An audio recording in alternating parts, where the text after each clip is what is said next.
SFM HD2, New York. A Good Karma Brands radio station. Michael K. is on the radio today, and he ain't afraid to say what he's thinking. It's the Michael K. Show on 880 ESPN Radio.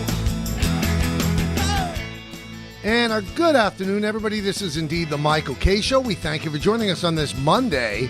It's May 11, 2026. Me and you for two. Those are the rules of engagement.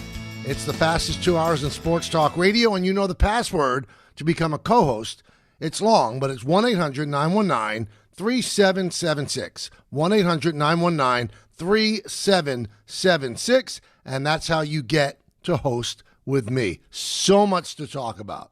Not a great weekend at all for the New York baseball teams, but a great weekend, a great week for the New York Knicks. They've done everything that needs to be done after they stubbed their toe at the beginning of the series against Atlanta. They've been absolutely dominant. They've won 7 in a row. They have looked as good as we could have possibly hoped for, and everything is falling into place. Everything. They made quick work of Philly, and by doing that, they have allowed OG Anunoby to not play games 3 and 4, to now have a week off before the next series starts. And if in fact they're telling us the truth, that this is only a minor hamstring strain, that rest should be able to knock it out. And we said on Friday that if the Knicks were smart, he would not play Game 3. They were smart. He didn't play Game 3. And when they won Game 3, well, if they're smart, he doesn't play Game 4. And they are smart, and he didn't play Game 4. They have allowed one of the most important people on the team defensively to get right. This is a guy who was shooting about 60% from the field and usually has the toughest cover of anybody on the team. They need him healthy.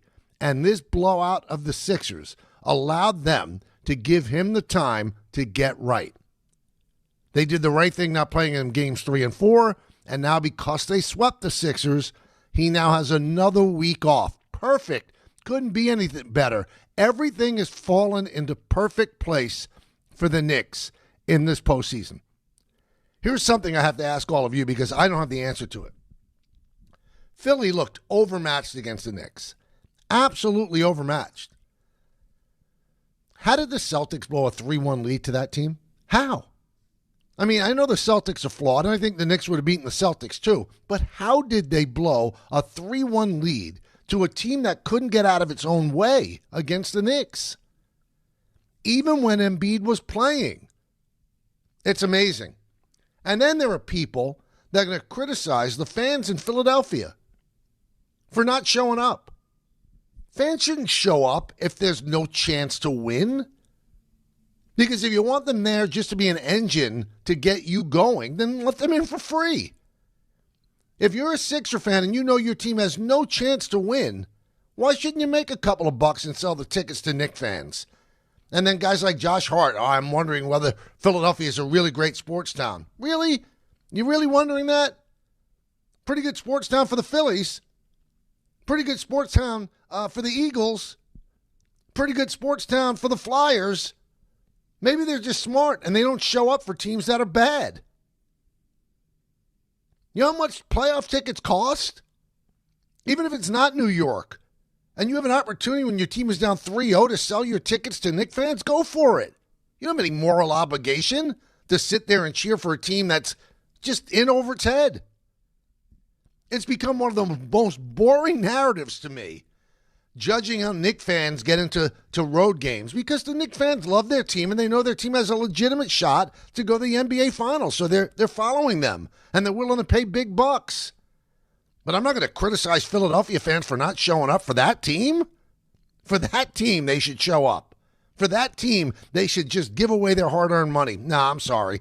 I'm sorry. You know who else was the big winner yesterday? James Dolan, the owner of the Knicks. If the Knicks did anything but get to the Eastern Conference Finals again, as they did last year under Thibodeau, then Dolan getting rid of Thibodeau would have been the height of folly. He would have looked foolish. Now he doesn't look foolish, no matter what happens against probably the Pistons. No matter what happens. Okay, no harm, no foul. He took one coach that took them to Game 6 of the Eastern Conference Finals, fired him, took another coach, and this coach got them to the Eastern Conference Finals, even if they get swept, which they're not going to. But even if they get swept, okay, again, no harm, no foul. He really put himself on the line making this coaching change, and I didn't approve of it. And, you know, we could rewrite history if we want, but Mike Brown was not the first choice. He was not the second choice, nor was he the third or the fourth choice. You could argue whether he was the fifth or the sixth choice, but he's here. And I'm going to tell you something about Mike Brown. Mike Brown has been a big part of this Knick run. Because Mike Brown saw what was going on and changed things up in a big way. And he resisted the urge to make changes that, you know, screaming fans and talk show hosts wanted, which was to bench Mikal Bridges. He didn't do it. And Mikal Bridges was as big a part of this 4-game sweep of the Sixers as anybody on the team. And another thing that Brown did, along with his staff, was he turned Karl-Anthony Towns into a point center. And he was a big part of what they did. Just yesterday, 10 assists, 17 points. That was in 20 minutes of play. Do you know that last year in 18 playoff games, he had 24 assists? This point, in 10 playoff games, and many more to come, he has 66 assists. And what Mike Brown has done with Karl-Anthony Towns is he has turned him into a guy that is not a high-volume shooter. Last playoff, he averaged 15.8 shots per game. This year, he's averaged 9.2 shots per game. Is he complaining? Absolutely not. That's a guy who respects his coach, respects the game plan, and does what he's supposed to do. And I wonder now, where all the people that were crushing Cat, where are they now? Where are they now? I have long been, you can listen to every tape of this show that's available, I have long been a supporter of Karl-Anthony Towns. He has his ups, he has his downs. The people would have the nerve. How could they trade Randall and DiVincenzo for him? Because he's a great player. That's why. He's a great player with so much skill set, it's unbelievable. He's one of the best shooting big men in the history of the league. And now Brown has shown that he happens to be a great passer. So they're running the offense a lot through him, taking a lot of the burden off of Jalen Brunson. So Brown deserves a lot of the credit because he could have just done the same thing over and over and over again and hoping that it would change. But he made a drastic change, and he ran the offense through Cat toward the end of the Atlanta series and this series. How's it working out for them? Pretty darn good, isn't it? Pretty darn good. So Cat's not as bad as you think, is he? Everybody wanted to run him out of town. Now, I was also one of the people not too high on Mikal Bridges. And at the beginning of the Atlanta series, it was a joke. There was a game he didn't score a point. And this is on top of a regular season where he was pedestrian at best, and we keep bringing up the 5 first-round draft picks, which we should, because that's what they gave up to get him. So he's always going to be judged against that very harsh background. And last year, he didn't have a great regular season, but he was big in the postseason, getting to the Eastern Conference Finals Game 6. He was. And you know what's happened? He's become that player again. Going to the basket a little bit more, playing suffocating defense on whomever they put him on.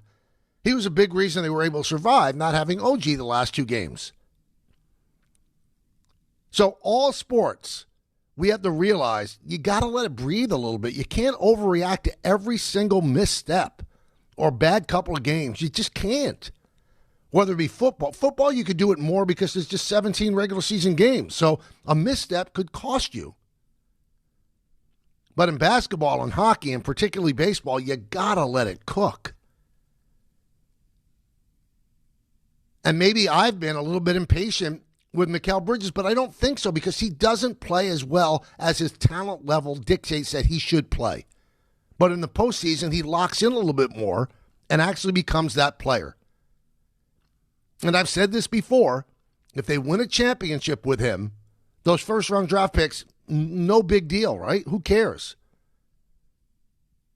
And the way the Nets luck goes with drafting, I don't think anything's going to come of those 5 first-round draft picks anyway. Maybe they would more have come if the Knicks held on them or if the Knicks had them and maybe could have made a trade. Now, speaking of trades, I'm going to make a prediction for you. So, Shams Charania is reporting that the Bucks are, in fact, taking offers now on Giannis Antetokounmpo.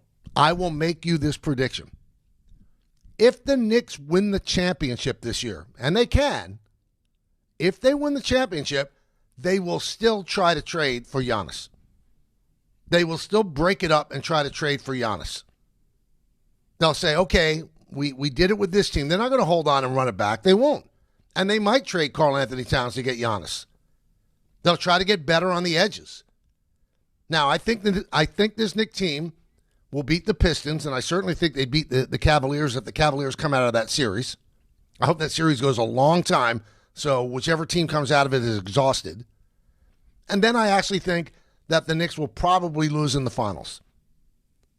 But the way they're playing right now, I'll be honest with you, they can beat anybody. They could beat anybody because the numbers, they just jump out at you.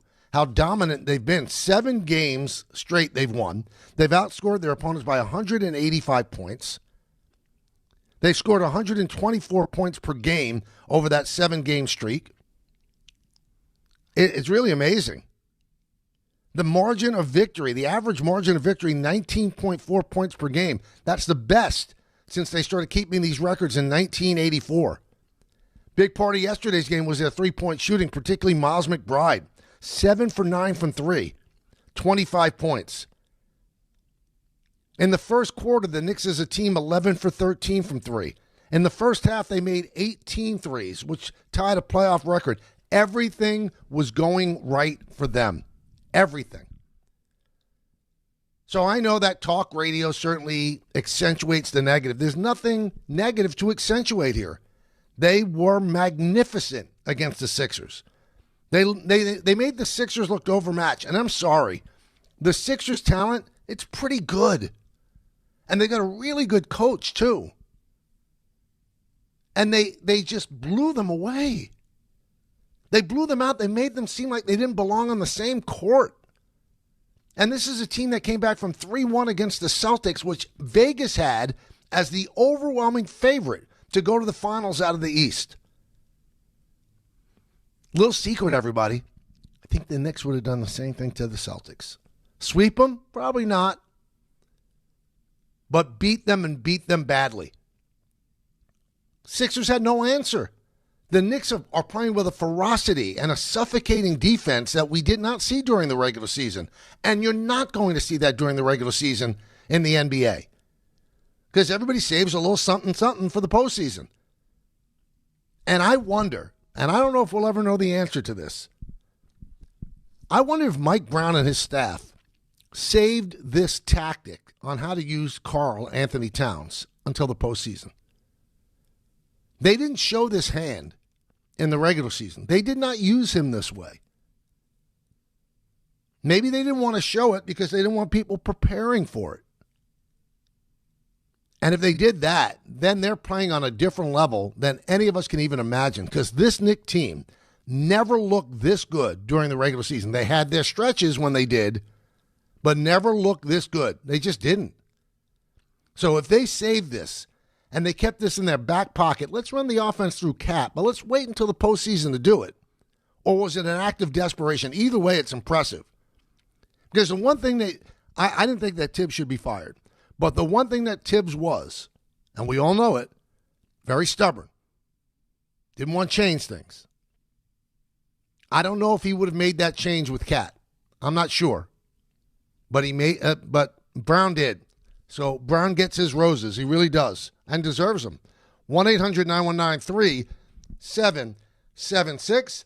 Let's bring you in. Let's bring in the callers. 1-800-919-3776. And let's go to David on the east side. We'll start with him. David. Yeah, Michael, I second everything you said, but I do think it needs to also be said that the Hawks and the Sixers are weaker opponents than the Pistons last year and the Celtics last year. So I just want to reserve judgment on Mike Brown until we compare like to like. I want to see how we do against the Pistons. I do think they're a better team than they were last year, but I do want to see that. Now, second, Mikal Bridges, he's finally charging the basket. Credit to him. Like, he's not taking the contact we want to see him take. He's not getting the fouls, but he is moving in for the layup shot instead of doing the fadeaway, and I think that has to be a huge part of the difference.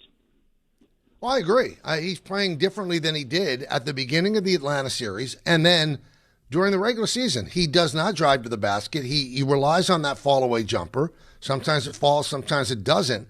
But I think it was game 3. I think game 3 or game 2. You know, he started the game with a dunk. That's not Mikal Bridges. So he is driving to the hoop. And whether or not he gets contact or not, well, that's up to the defense. But I thought he upped his game to a level that we have not seen from him since the postseason last year. Let's go to Steve in Pearl River. Steve, talk to me. Yeah, hi, Mike. You know, this whole thing is like, I call it the Knicks secret playbook that they have held. And then they decided to unleash it, where Karl Anthony Towns is initiating the offense. And it reminds me of games where you're watching and one team is having its way offensively, and all of a sudden the other team switches to his own defense, and then the other team can't buy a basket. Atlanta couldn't handle it. Okay, obviously the Sixers are not prepared for it.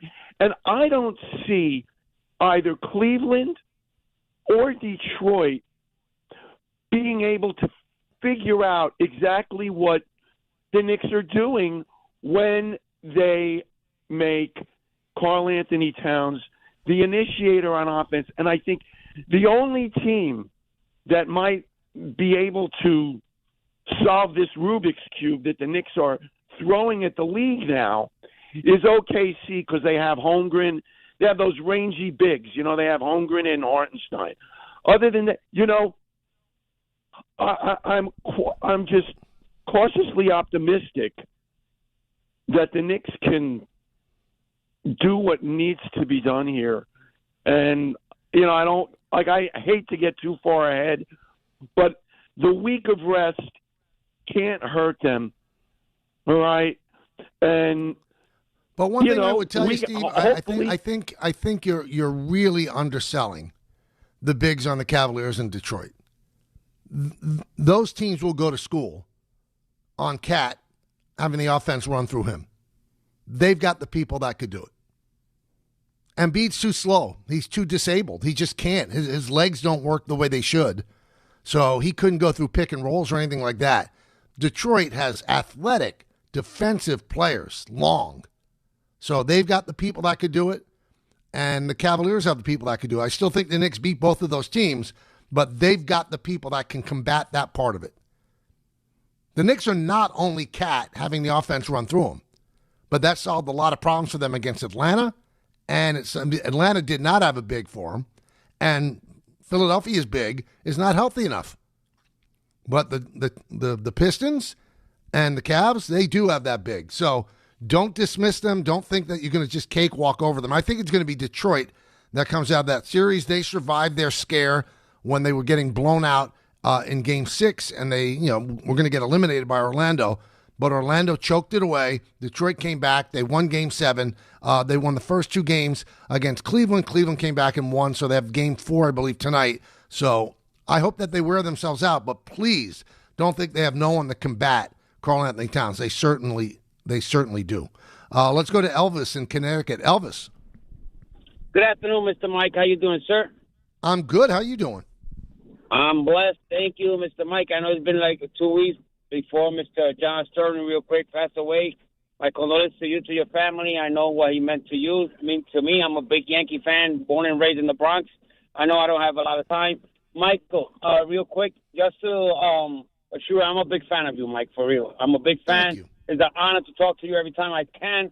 But real quick, you said it too about Mikal Bridges. The 5 draft 5 pick, they will forget about that. They do win the championship, but I think you pull his ear. because since you said that, he's playing better.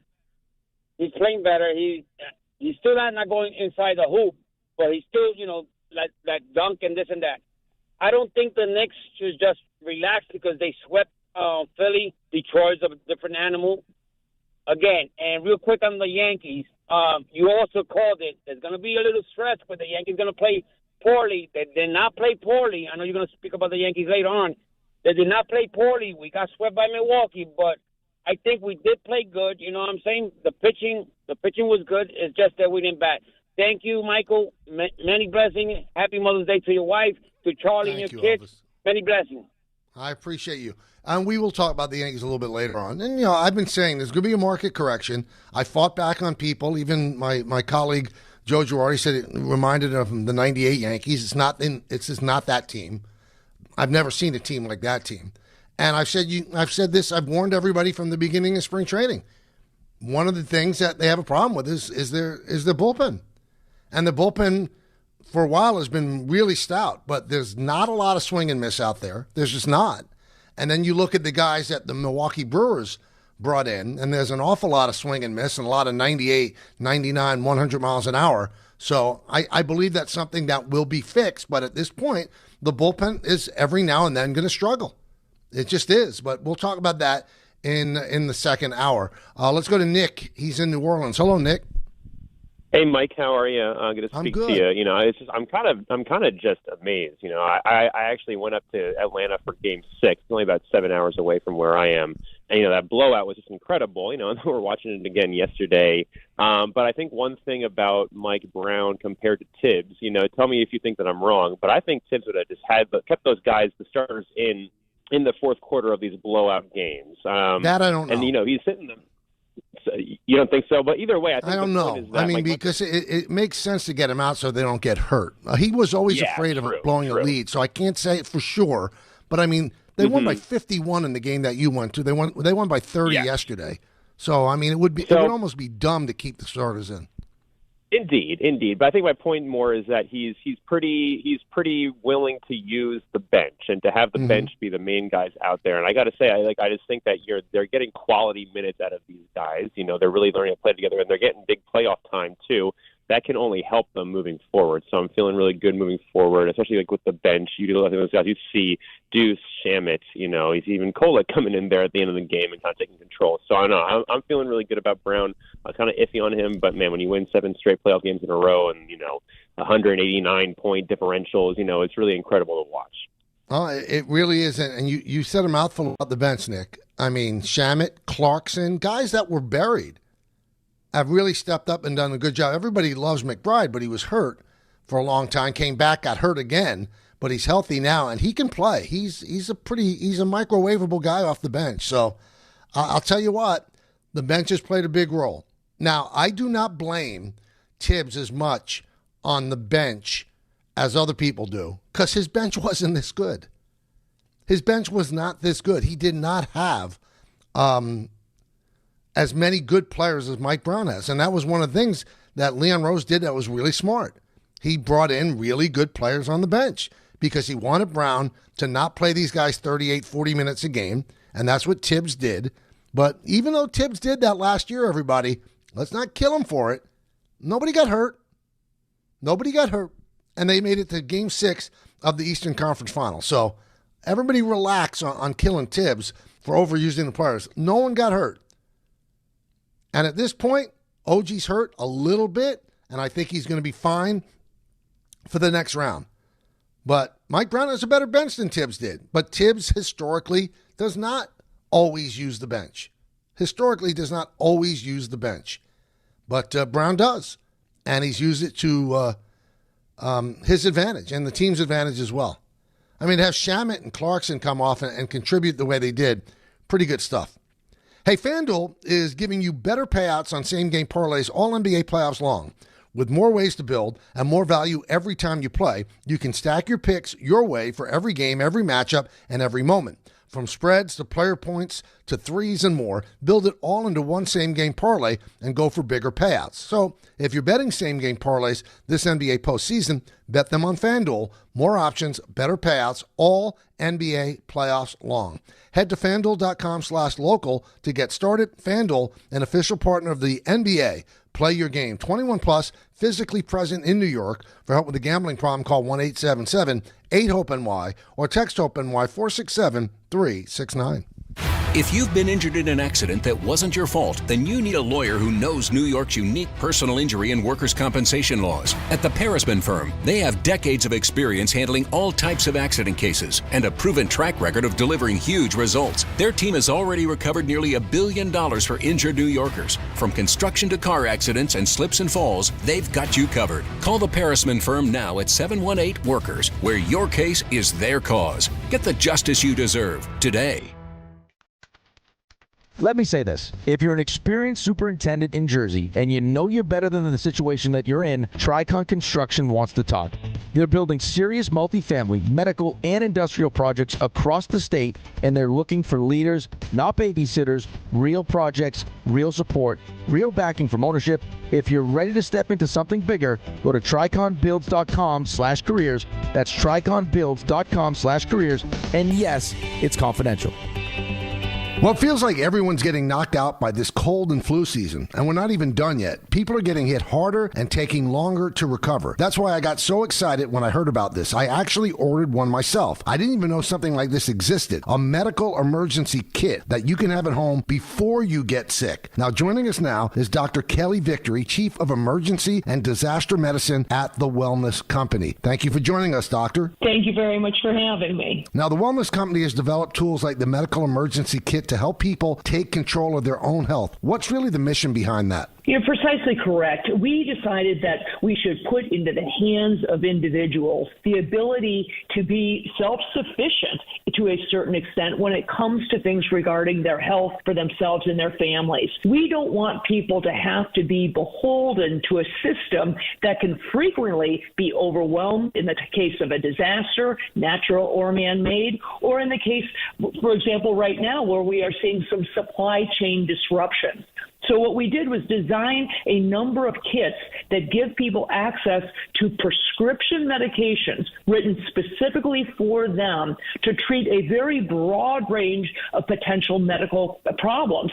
So there are antibiotics, antivirals, things to treat nausea and vomiting, medications to treat allergic reactions, and so forth. So it's a way of making sure that you have in your possession those medications that you would need to treat an urgent condition without having to go to see a doctor, go to the emergency department, or to an urgent care. Well, I didn't even know that this was an option, and it just makes sense to be ready before something hits. So we thank you so much, Dr. Victory. Thank you. This is what we call rational readiness, and it makes good sense for everyone. Terrific. If you want to be prepared and have a medical emergency kit at home, you can go to urgentcarekit.com/880 and use promo code 880 to save $45. This deer season, John Deere wants to give you the home field advantage. We're bringing you the best offers of the season, whether that's cash off on select new machines or a shot at the ultimate Major League Baseball prize package.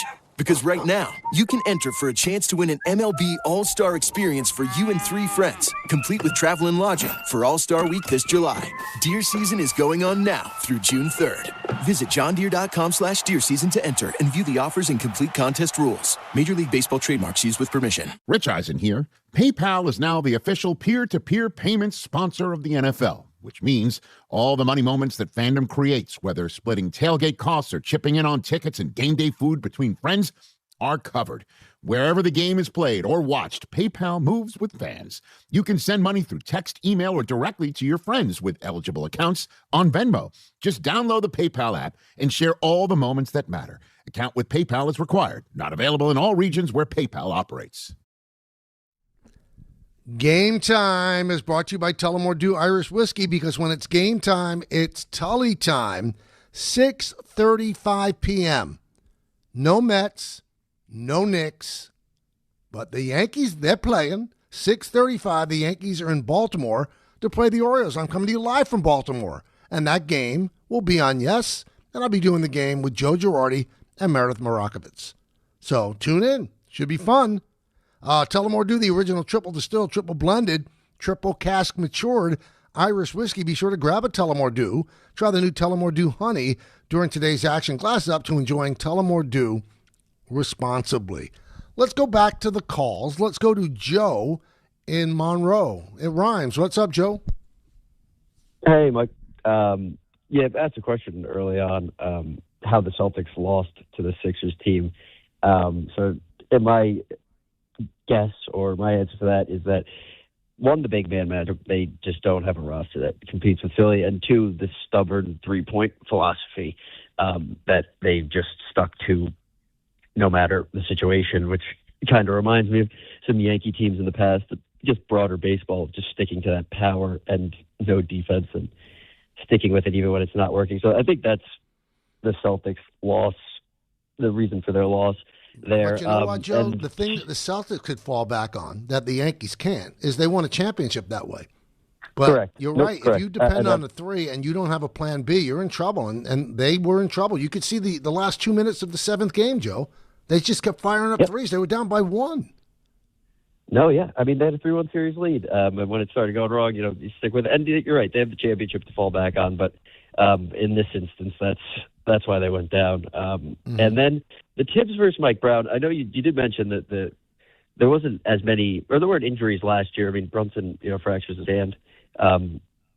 But the difference, I think, is that it comes down to this roster, I think, has been capable of getting as far as they have in the Eastern Conference Finals, but being able to compete for a championship when they are completely rested and healthy. Because there weren't the injuries like Josh Hart had the abdominal strain. I think Mitch missed time. I think Tibbs was a great coach, and I really liked the environment and the philosophy that he had. But this team, Tibbs or Mike Brown, with a fully healthy roster, has always been able to compete, and now we're just seeing that. So I don't hate Mike Brown, and I like Tibbs. So I think that's kind of what we're seeing. And in a weak East, they're performing, I think, as they should, and as I thought they would be able to all year. And then finally, just on the use of Cat, I think you said, we'll never know if they've been saving the strategy, and that's true. But I think the credit to Mike Brown here is the change in the Hawks series. They needed to make a change down 2-1, and when they started making Cat the offense run through him, and that started working, that was the correct adjustment. So I don't think they saved the strategy, but I think he made a great call. They did it out of desperation, or maybe they were saving it, Joe, for when they really, really thought they needed it. I mean, they would have continued to run their scheme the way they had been running it, but then when they're down 2-1, there's so much on the line at that point, Joe. I mean, think about it. Brown would have been fired. Leon Rose might have gotten fired. The team might have been broken up. If they lost to the Hawks in the first round, there would have been so many changes. So maybe they had that in their back pocket. Joe, I don't know if we'll ever know. Because, why change if you're going to beat the Hawks without it? It's almost like, you pull out in college and you go to a box and one out of desperation, or a triangle and two, something like that, out of desperation. You don't start the game with it. So the Knicks maybe had the thought of Cat being a point center in the back of their mind, but let's not go to it unless we have to, and they had to. But, yeah, maybe it was more out of desperation than the secret plan, but if it was a secret plan that they held out until they had to have it, it's pretty brilliant stuff. Let's go to Frank in New Rochelle. Frank. Hey, Mike. Yeah, I agree. Everybody wants to know about that offense running through towns, down 2-1. I'd love for you to get one of the assistants on Mike Brown after the season's over. Maybe they would give it up then. The second thing, I was a Tibbs guy, and I have to admit, I agree with you. You can't kill Tibbs for the bench. I think Precious is the only guy that maybe had an argument that he could have played a little more, but he didn't have the bench that Brown has. But give Brown credit. He's used the bench just beautifully. I just couldn't believe yesterday what I saw. They're not the Celtics. They're not a three-point shooting team in volume. And I guess when you make a couple, then it just kind of, it goes snowballs. And I agree with you about how did the Sixers beat the Celtics down 3-1? that really doesn't say much for the Celtics. The last thing I'd just like to say, I kind of disagree with you on the Giannis thing. I don't know. If they win the title, which all Knicks fans hope they do, I know Dolan likes star players. I guess we have some stars, right? Giannis is a bigger star. Right. They traded for Melo way back when. So I hope, look, it'd be a nice problem to have. If we win the title, then let's just roll with it and see what Dolan would do after. But thanks, Mike. You got it. I still think that they would go after him because, I always tell you that Cat's one of the top 15 players because literally he is. He was on third team All-NBA. So there's 5 guys on the first team, 5 guys on the second, 5 guys on the third. He's one of the top 15 players. Well, Giannis is in the top team. So he's one of the top 5 players. So if you could somehow maneuver that deal, even coming off a championship, I still have a funny feeling that they would do it. They would not stay status quo. They would not stay status quo. Let's go to Sean in Stamford. Sean. Hi, Mike. How you doing? I'm good. How are you? Fine, thanks. As a Yankees broadcaster, I thought you might find this interesting. Although it's not a one-to-one comparison, I did notice that there's a relationship between the current New York Knicks and the 1998 New York Yankees in that when the Yankees lost the first 2 games, everybody panicked. And then they turned on, and we all know they won. Now the Knicks lost those 2 games to Atlanta, and they haven't lost since. It really is interesting, even though it is a non-one-to-one comparison, and I thought you could speak to that. So you're talking about when they about to go down to Cleveland, you mean? Right. The only difference, Sean, is the Yankees were money all year. No, I mean, anything less than a championship would have been a colossal disappointment. So when they got down and El Duque pitched that big game, I don't think they lost the rest of the way after that. Yeah, I have a hard time paralleling the two because the Yankees were great after the first 5 games of the season. I mean, they won 114 games, and they were expected to do that. The Knicks, they had their issues during the season. They had their ups, they had their downs. They didn't look good sometimes. So, yeah, I don't see the parallel there other than that they were down against Cleveland and the Knicks were down against Atlanta. But Cleveland was, I think that was in the ALCS, and Atlanta was the first round. Let's go to Spike in St. Pete. Spike. Well, you got to be a happy guy like I am, and I want to. You mentioned before about Cleveland and Detroit. I think Cleveland's going to come back and stretch it out, which maybe is my want more than my reality. Mm-hmm. But Detroit doesn't have the size. Jalen Duren's 6'9". Jalen Duren also is a good player. He made an all-star team. He had a little trouble in the playoffs at the beginning.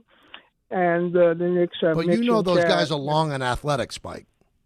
Yeah, they are. But if you look at the, I'm not disagreeing with you. I'm just saying the Knicks have much more size up front, and they have a diversified size. Mitchell played great.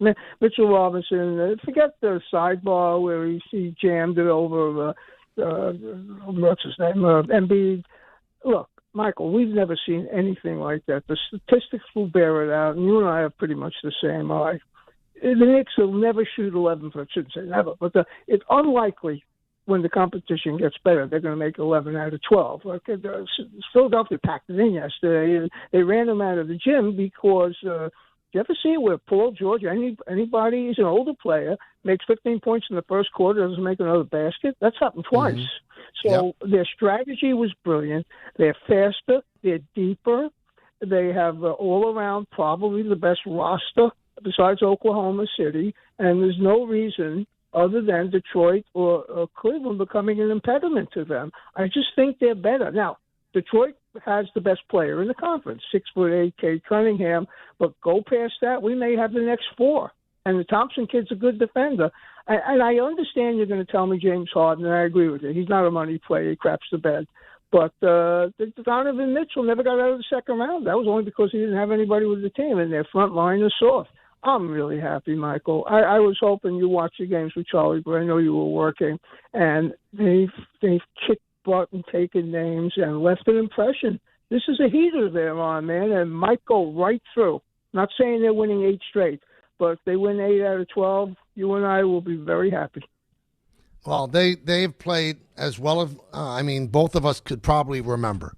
So you go back to 99, that team got to the finals, but they weren't dominant. The 94 team was dominant, and they took the first 2 games against the Bulls. And then the Bulls obviously fought back a bit, but that was the non-Michael Bulls. So I guess you have to go back to, the 73 championship. That's going a long way. The Knicks have had great stretches before, but to have this kind of lopsidedness in the postseason is hard to believe because you're playing the best teams. But I've said this before. Everything has broken the Knicks' way. The one thing that didn't break the Knicks' way, because I think Atlanta wanted the Knicks, they didn't get to play Toronto. But Toronto obviously played well, and they took it to a 7-game series. The Knicks played Atlanta, which wasn't as good of a matchup as Toronto was. They handled Atlanta in 6. Then Philly comes back against Boston, and the Knicks just overwhelmed them. And I think the Knicks would have beaten Boston. I don't think they would have done it in a sweep. I just don't. So now you hope that the Cavaliers and the Pistons, beat each other up, and that series goes as long as it possibly can, while the Knicks sit back and wait. And then, when you get to the finals, it's a completely different animal. Because whatever team's going to come out of the finals, first of all, the Lakers aren't. So you know that. They're out. They're down 3-0. It took a Wemby getting ejected yesterday for Minnesota to even that series at 2-2. Minnesota's got a great, great player in Anthony Edwards, so anything is possible with him. But it's 2-2, and San Antonio probably comes out of that. Oklahoma City's going to come out of the Lakers series. Oklahoma City against San Antonio. The Knicks have played both of them well during the regular season, but remember what Josh Hart said last week, what you do during the regular season means nothing now. And the way the Knicks are playing now, they could beat anybody, but they would not be the favorite against either San Antonio or Oklahoma City. So we'll see. I just want the chance. I want them to get there. I'm excited about it. How could you be a basketball fan and not be excited the way the Knicks are playing? And how could you be a Knicks fan and not be absolutely overjoyed? Dominance. Absolute, pure, unadulterated dominance. Did you ever have a doubt? Yesterday was an elimination game. And after the first quarter, you knew it was over for Philly. Philly was packing their bags for Cabo. That's just the way it was. I don't blame fans not being there. Here's what you blame. The Knicks are better than Philly. The Knicks outcoached Philly. The Knicks outplayed Philly. And you throw in the fact that the Knicks are a middle of the NBA 3-point volume shooting team, which is smart. But once they started hitting, they kept throwing them up. Why not? That's the difference between the Knicks and the Celtics. The Celtics are an unbelievably high-volume 3-point shooting team, and they have nothing if those shots don't fall. The Knicks have plenty if those shots don't fall. Plenty. Hey, the ultimate race on water is coming to New York, Sail GP, where international teams go head-to-head in F-50 catamarans flying at over 60 miles per hour. High-stakes racing, iconic skyline views, the unmistakable buzz of summer in New York City. Kick off your summer at the Mubabla New York Sail Grand Prix, May 30th and 31st. Experience the speed, strategy, and spectacle of Sail GP. And ESPN New York is going behind the scenes, live May 28th with Bart and Carlin from the Sail GP team bases. Sail GP, like you've never seen it. We'll come back, more phone calls, talk some baseball at 2 o'clock. It's the K Show, rolling till 3 on ESPN New York. Monday with Don, Hahn, and Rosenberg. The New York Knicks have redefined playoff dominance, and they have blown out the Philadelphia 76ers by 30 points to complete a clean sweep of Philly. The Knicks swept the 76ers and are headed back to the Eastern Conference Finals. Is this the year they finally make it over the hump? Don, Hahn, and Rosenberg today at 3 on ESPN New York and streaming live on YouTube. Wait! Before you change the station, listen to this. 1-877 Cars for Kids. KARS Cars for Kids. 1-877 Cars for Kids. Donate your car today. Donate your car at carsforkids.org. That's cars with a K. Pickup is quick and easy. You'll also get a vacation voucher and a tax deduction.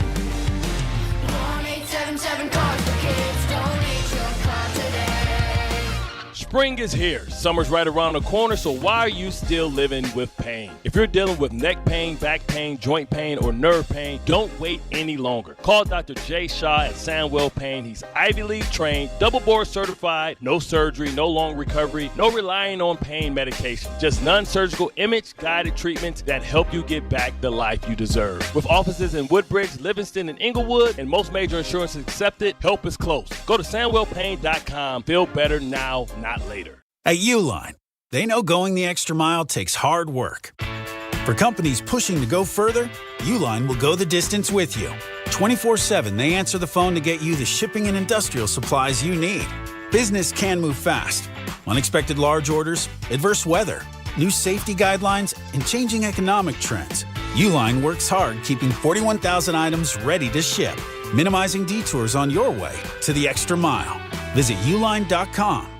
Chris Carlin with you. Glad to be joined right now by Taylor Canfield. He is the U.S. Sail GP team driver. And we are all getting ready for the Mubadala New York Sail Grand Prix coming up at the end of May. Taylor, how we doing? Yeah, we're excited for the home event in New York. And, can't wait to be there and racing in front of all the fans. Tell us why fans should be excited for the Mubadala New York Sail Grand Prix. The racing is just so exhilarating coming in and watching it from the shoreline of Governor's Island and in front of the Statue of Liberty, racing in one of the biggest, most amazing cities in the world. I'm getting the goosebumps just talking about it. And these boats are the fastest boats in the world, racing with the best sailors in the world. It's really cool, and it's going to be so electric in New York. And it's our home event this year, so we're pumped. We are pumped as well, Taylor. We appreciate your time. He is U.S. Sail GP team driver Taylor Canfield. We're looking forward to the Mubadala New York Sail Grand Prix coming at the end of May. Taylor, thanks. Rich Eisen here with some advice. If high-interest credit card debt is grinding you down, it might be time to call an audible with a SoFi personal loan. It consolidates your debt into one low monthly payment with no fees required. And with as soon as the same-day funding, you can make the right play fast. Call an audible on your debt today at SoFi.com/debtplay. Loans originated by SoFi Bank N.A., member FDIC. Terms and conditions apply. NMLS 696891. Fast funds terms apply at SoFi.com/debtplay. My dad passed away unexpectedly. Of course, it was awful in every way, but we are very grateful that he had life insurance. So even after he was gone, he was still able to provide for us. And that's why I have life insurance for my family. Ethos.com.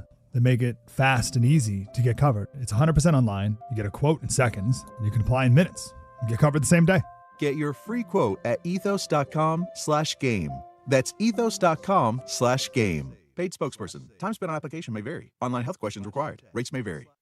Another dominating step towards a championship.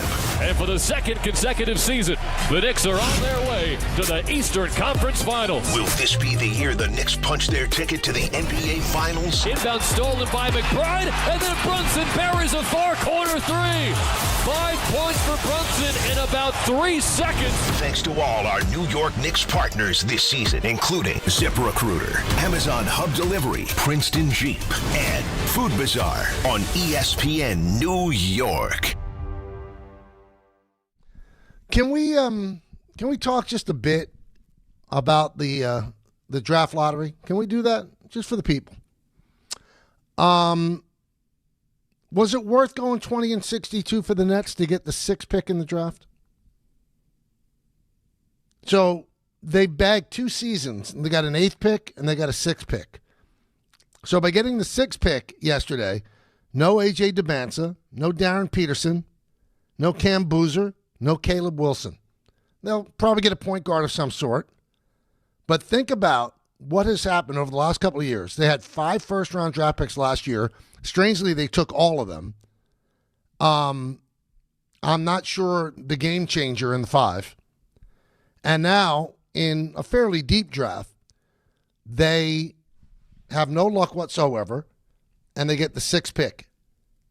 And this is what I mean about tanking seasons. Now, you can say, well, Washington tanked and they got it. Yeah, it's all a crapshoot.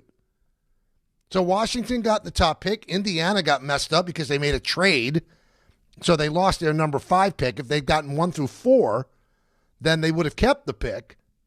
And the Nets, who had the worst record in the league amongst Washington and Indy, all of them had a 14% chance to win the lottery. And, of course, the Nets have no luck, and they pick 6th. So was it worth it? Might there be another thing that they should do to try to rebuild this team? They have all this cap space now. They've got other draft capital. So what's going to happen? They made that big trade with Houston to get back control of their own pick, and they get the 6th pick in the draft. Not the first. You could have had the first 4 and done really well. You gave away 2 seasons for what? And now once they put in new rules, that really stops you from tanking. Hopefully stops you from tanking. What's their fallback then? And Sean Marks had to convince Joe Tsai, the owner of the Nets, to tank. This is the way to go. It's not the way to go. It's not. You need luck involved. So you're giving away a season, and you're hoping that you win a lottery where ping pong balls land where they want to land. Isn't a smart GM a better way to go about it? Make trades, develop people.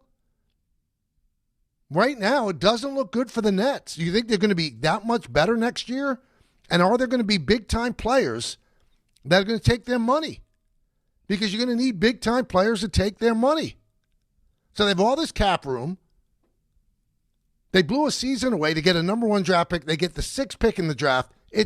I've been telling you this for years. I don't understand giving away seasons of a franchise's life. And that's what the Nets have done for 2 straight years. They have not put a representative team on the field.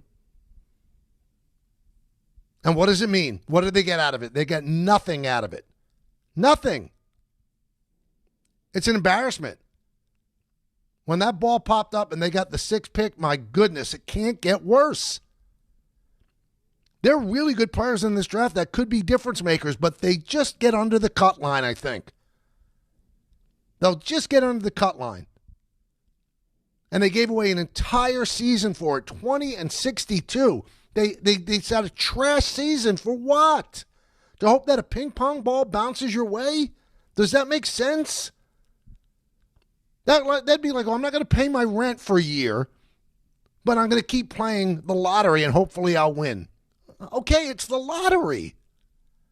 You're probably not going to win. It's inconceivable to me that that's the route that you're taking.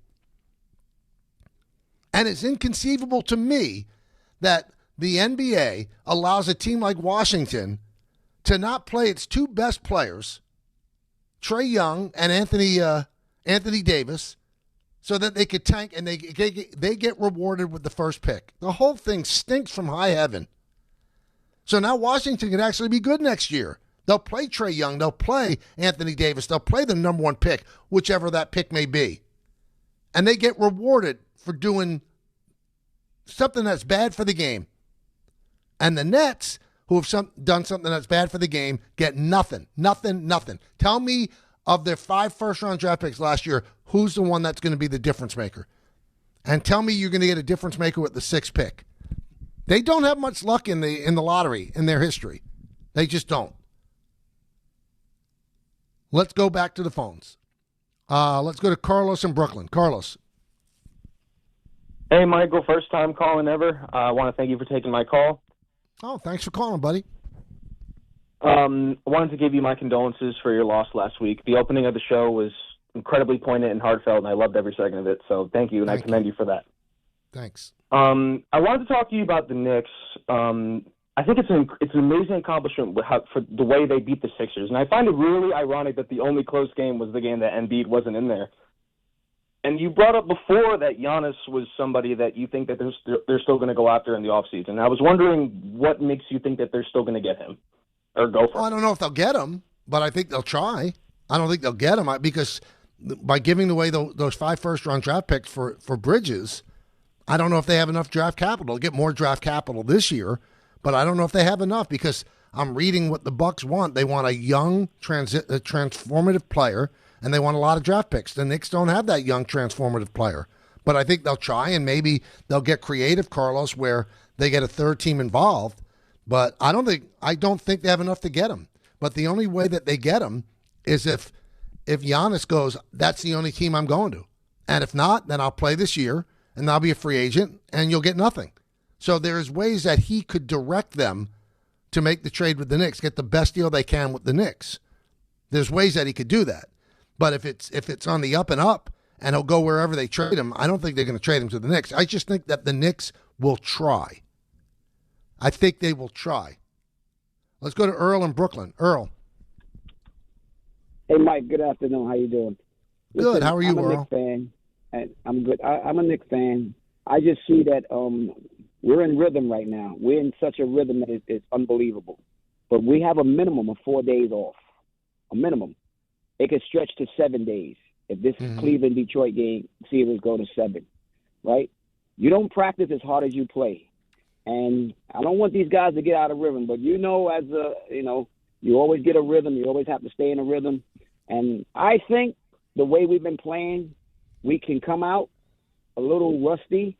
And if we're playing Detroit and we come out a little rusty, we might just lose the first game, but then we have to regroup fast. What's your opinion? But Earl, what would you rather do? Would you rather the Philly series go 6 games? I think the rest in this case, I would take the rust because of the rest, just for the OG situation. To have OG absolutely healthy is the most important thing. So getting rid of Philly, even if it takes you a week to start the next series, that's the thing to do. That's the absolute thing to do. I'm not worried about them being rusty. I mean, I think they have a desire and a drive to be a champion. They know what's expected of them. They heard what the owner said. Mike Brown knows it too. They'll have hard practices, and hopefully they'll stay ready. Now, I could also say, well, let's say it takes the Pistons 7 games to dispatch of the Cavs. So what would you rather have, the Knicks being well-rested and rusty, or the Pistons clicking and exhausted? I think I'd rather have well-rested and rusty. Or the names of 3 of my dogs, though. Well-rested, rusty, and butter. 1-800-919-3776. We'll talk some baseball when we get back. Awful weekend for both New York baseball teams. Yankees get swept. The Mets lose 2 out of 3. We'll talk about it and break it down for you as we continue on the K Show right here on ESPN New York. This is Bart and Carlin on ESPN New York. I used to think Philly was a sports town. I don't know if it is anymore. This was like a soul-sucking type performance. You took everything out of them that you could possibly take and then left town in tatters. This was crazy. I mean, Philly's like the little brother. To do that to that type of opponent is just cherry on top. Bart Scott, Chris Carlin, weekdays at 10 a.m. on ESPN New York and streaming live on YouTube. Some stages celebrate. This one tests everything. Every drive, every approach, every putt. Pressure builds, resilience matters, and history waits for the bold. In June, the 2026 U.S. Open Championship returns to the Hamptons at the iconic Shinnecock Hills Golf Club. Experience the world's best golfers as they compete on one of the sport's most storied stages. Daily tickets are available now on SeatGeek. Don't just watch greatness. Experience it live at the 126th U.S. Open. All right, spring's here, and you know what that means. It's time to get that grill going, and if you're not shopping at Wild Fork Foods, you're doing it all wrong. Right now, you get bacon-wrapped pork rounds for $2 each, $2. That's not normal. And chicken thighs for $2 a pound. That's awesome quality at a great value. Everything's blast frozen, so it actually tastes fresh. You got 7 stores or same-day delivery at wildforkfoods.com. Wild Fork Foods, quality meat, wild prices. If you're heading into summer without a medical emergency kit, you're taking a risk most people don't think about until it's too late. Summer colds linger and can turn into sinus infections that last for weeks. Getting sick right now before vacation can derail everything. And when you're traveling, finding a doctor and pharmacy is stressful. That's why I ordered a medical emergency kit. It's like having urgent care and a pharmacy right at home. It includes essential prescriptions like amoxicillin and generic Z-Pak to treat a wide range of common and serious illnesses. So if you wake up sick at home or on the road, you already have what you need. No waiting for your doctor, no hours at urgent care, no pharmacy lines, no copays. Just match your symptoms to the right prescription in your guidebook or call their telemedicine doctor standing by. Start on your meds sooner and feel better faster. Every home needs at least one medical emergency kit. Order yours online in minutes and it's shipped to your door. And save $45 with my promo code 880 at urgentcarekit.com/880. That's promo code 880 at urgentcarekit.com/880. Less than 4 in 10 kids aged 6 through 12 are playing sports regularly. 4 in 10 kids? Let it sink in. Just 4 in 10 kids. ESPN is building a nationwide coalition powered by Disney called Take Back Sports, with the purpose of training more coaches, expanding access, and creating community-driven sports programming that puts kids and fun first. We're working on that story. We hope you'll join us. Visit takebacksports.org to learn more. Evan Cohen here. In life, as in sports, the pros make it look easy. That's why pro golfers like Jason Day, Ben Griffin, and Patton Kazire trust the pros in lawn care. True Green. They have the experience and expertise to give you a lawn worthy of the PGA Tour. And since True Green does the work for you, you get more free time, or more tee times. So stop stressing over your lawn and start loving it. Sign up now at TrueGreen.com because nobody makes it easier to get a golf course quality lawn than True Green, the official lawn care treatment provider of the PGA Tour. Hey, this is Jalen Brunson. Jalen Brunson for 3. And this is your home for New York Knicks basketball. This is 880 ESPN. WHSQ and WCBS FM HD2, New York. Welcome back to the show, everybody. So the Knicks, the sweep of the Sixers, now they could rest, and OG can rest and get ready for the winner of the Pistons and the Cavs, and it's all lining up, everybody. It's all lining up for the Knicks to be in the NBA Finals. Let's hope that it happens. Let's hope that they keep their mojo, and they've played great, 7 wins in a row, and by a huge margin. They haven't even had their fan base sweat all that much. Now, the Yankees went into Milwaukee on a high. They had been playing great baseball. They had won lots and lots of games, 16 of 19 coming into Milwaukee. Then on Friday, they ran into Jacob Mizorowski, who's a freak. Man, could that guy throw. 103, 104 miles an hour. The fastest pitches since they've been keeping track of this stuff by a starting pitcher. Just amazing. Shut them out 6-0. Then game 2, they end up losing in extra innings. They made a lot of mistakes. They lose 4-3 in 10 innings. And yesterday, hard-fought game. Carlos Rodon didn't have great command in his first start of the year. Walked 5 guys. Ended up pitching into the 5th. Yankee bullpen took over after that. They kept it right there. 3-3, bottom of the 9th inning. David Bednar gives up a walk-off home run, and the Yankees get swept by Milwaukee. And so right away, we're going to hear the narrative, well, they can't beat winning teams. And there are so many bad teams in baseball, as I've told you over the last couple of weeks, that you're not going to be playing that many winning teams, especially in the American League. The American League is rocky at best. So the Yankees are 1-8 against teams that are presently winning teams. And that would be the Sacramento A's, the Tampa Bay Rays, and the Milwaukee Brewers. Now, some of the teams that they've beaten will end up being 500, like Seattle will end up being 500. They're just not that now. And we'll see if other teams could climb out of the hole that they've built themselves. The Yankees are a really, really good team. But there are flaws.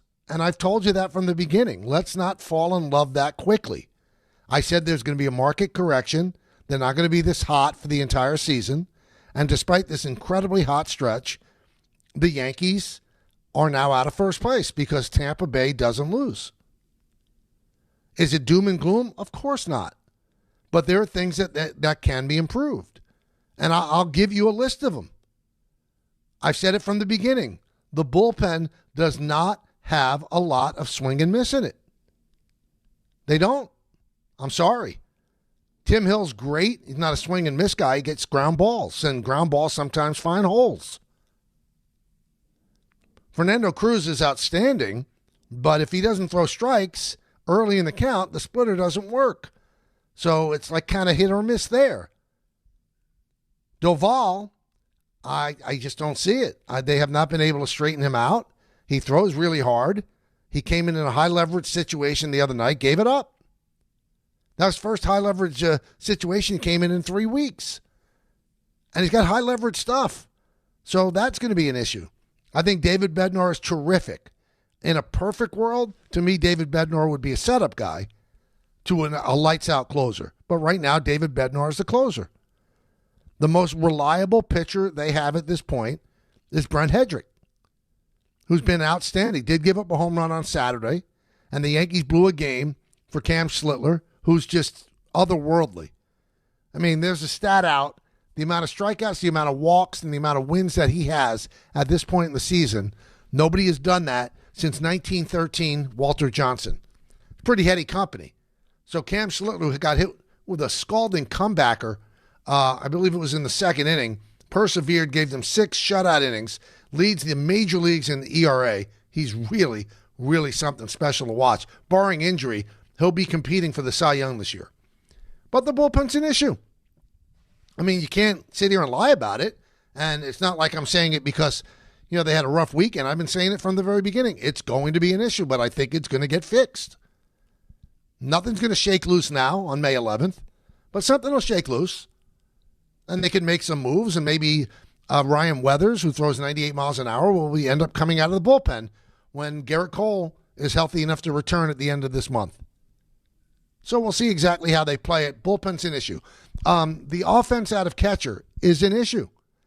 You can give me all the under-the-hood numbers that you want when it comes to Austin Wells. He has 3 home runs and 5 RBIs. That's not good enough.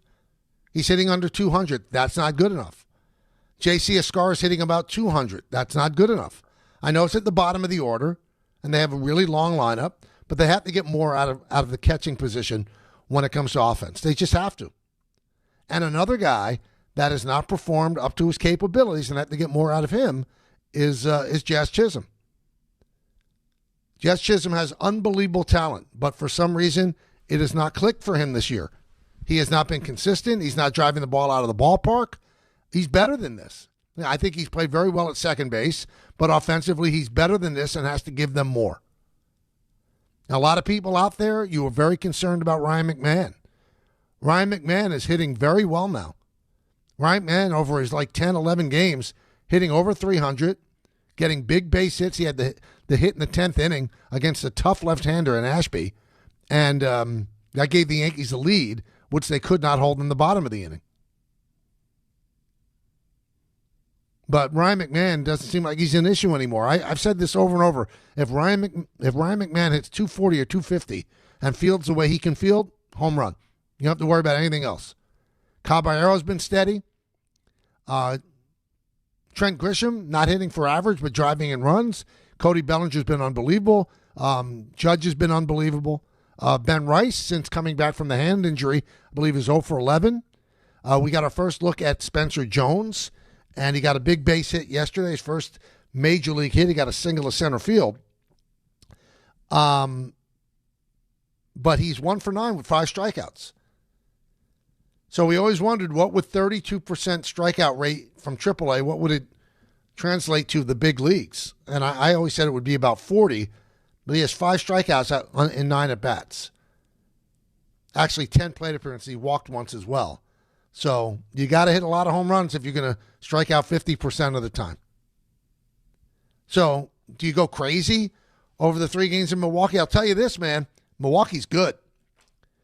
Now, they don't have power, and I'll tell you why they don't have power. Power costs money. Power hitting players cost money. They don't have money. So they put together a scrappy team that's going to string together hits. They're going to put pressure on the defense. They're going to grind out at bats. They're going to run the bases with abandon. And they've got really good pitching and a great bullpen. I think that team wins the Central again. I think the Cubs don't have enough starting pitching. I think Milwaukee will win the Central again. Now, what they do in the postseason, not quite sure, but that's a fun team to watch. Now the Yankees move on. They play 3 games here in Baltimore. Thursday's an off day. They'll play 3 games against the Mets. We'll talk about the Mets as we move on in this hour as well, but that's an awful weekend for them as they lose 2 out of 3 of the Diamondbacks. They just can't score. I'll give you one quick stat before we do a deep dive on the Mets. You know what Soto was on this road trip? 4 for 33. 171. If Soto's not going to hit, they don't have enough offense. So they were 5-4 on a 9-game road trip against bad teams. And now they'll play against Detroit starting tomorrow. They'll play against the Yankees starting on Friday. Let's see how it goes. But not a great weekend for the New York baseball teams. 1-800-919-3776. Go to Frank and Syosset. Frank. Yeah, Mike, how are you today? I'm good. How are you? Yeah, that's the reason why I called you, Mike, to discuss Wells and Escara. Yeah, they're both batting around 190, 200, 205. Yeah, I don't know if you talk about it with your partner during the games. I listen to Dave and Susan because I'm in the car a lot. But I was looking at some of the highlights. Wells looks really off balance and swinging the pitches out of the zone. Mm-hmm. Alex Rodriguez made a couple of comments last week about Wells. He speaks highly of him. He says he's a potential 300 hitter, won a Gold Glove. So I don't know if you had any discussions with Joe. He has won a Gold Glove. He happens to be a good catcher, but he has not won a Gold Glove. Yeah, it's a problem. It's an absolute problem. He's a better hitter than this, and I think you said he seems off balance. He's caught between.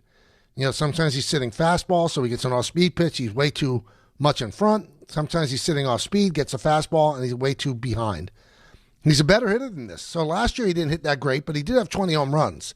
So with his catching and the way he calls games and handles the staff, you can live with a low batting average if he's going to give you some power. But right now, 3 home runs and 5 ribbies. It's got to be better than that. And in a perfect world, I like J.C. Escara a lot. Calls a great game. He's good with the challenges, all of that. Got some pop in his bat. In a perfect world, Yankees need a right-handed catcher. Because the days that you rest Wells should be days against left-handers.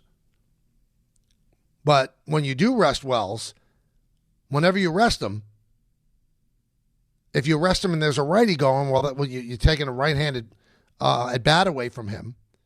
And then when you do rest him and there's a lefty, on the mound, well, then you have Escara against a lefty.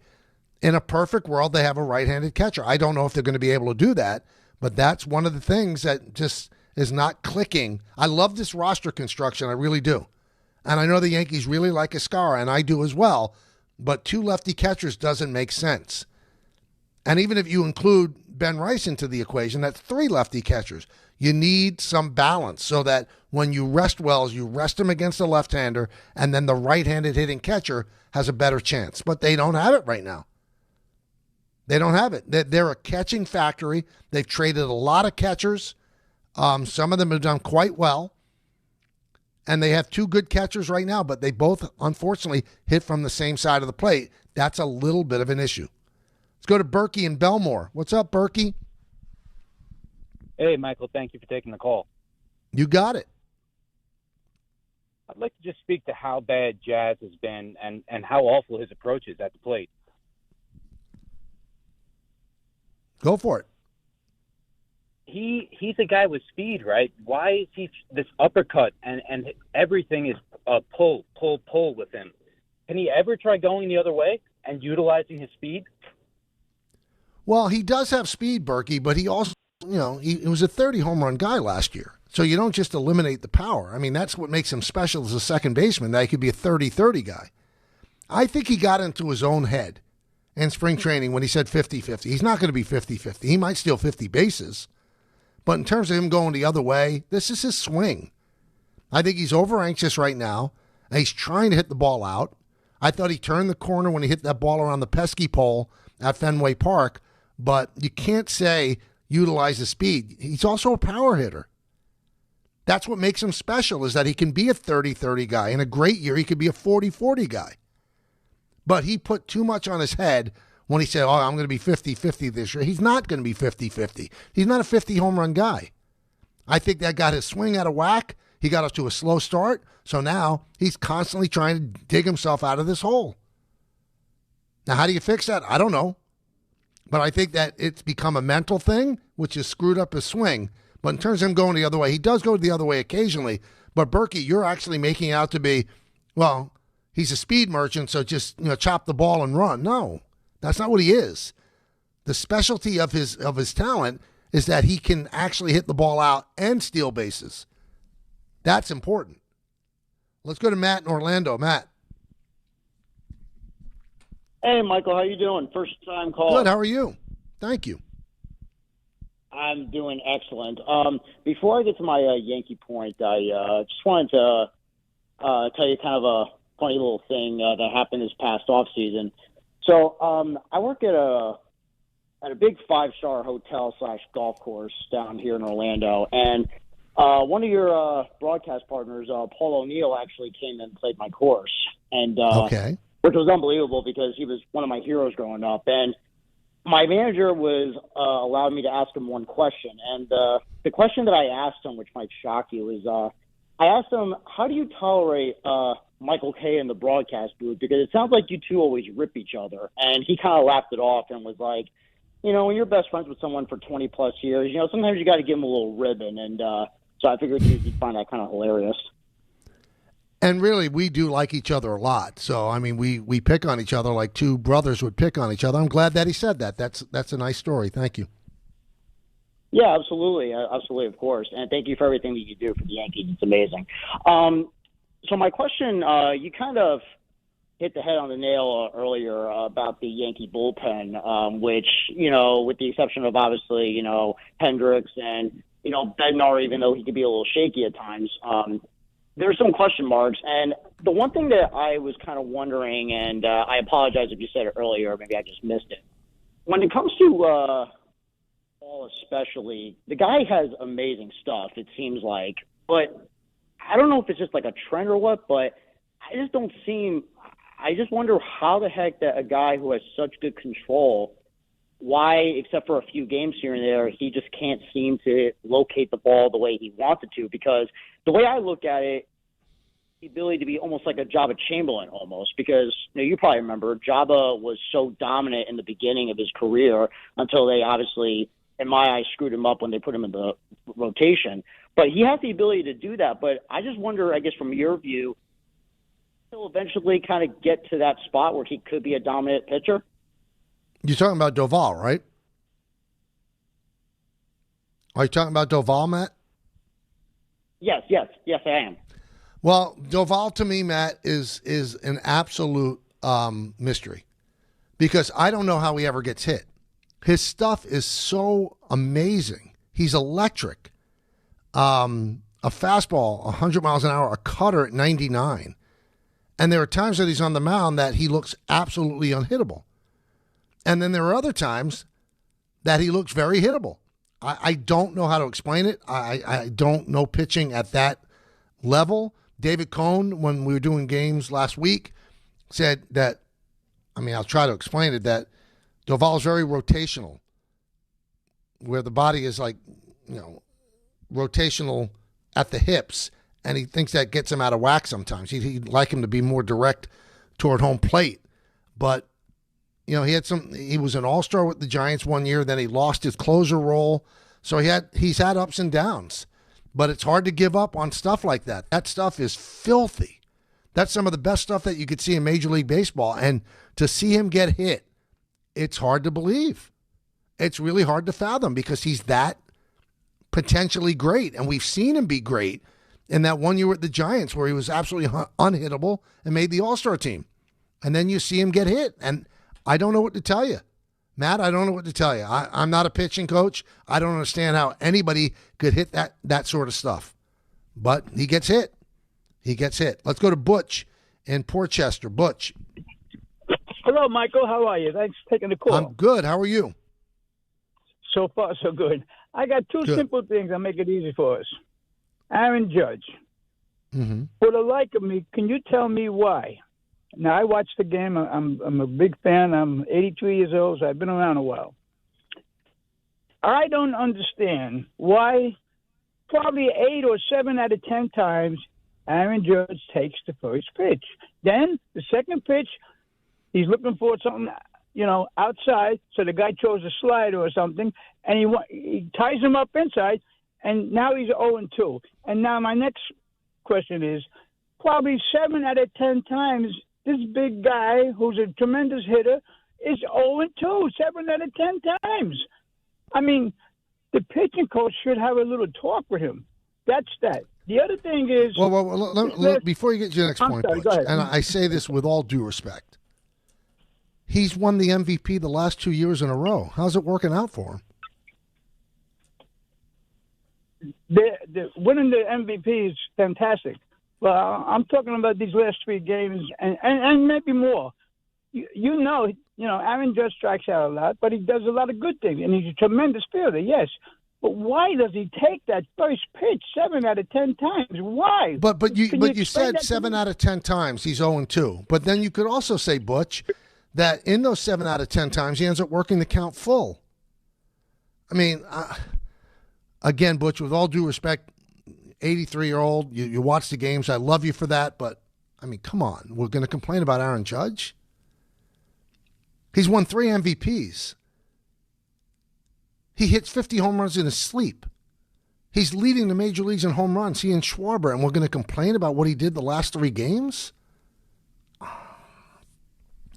I don't know what to tell you, Butch.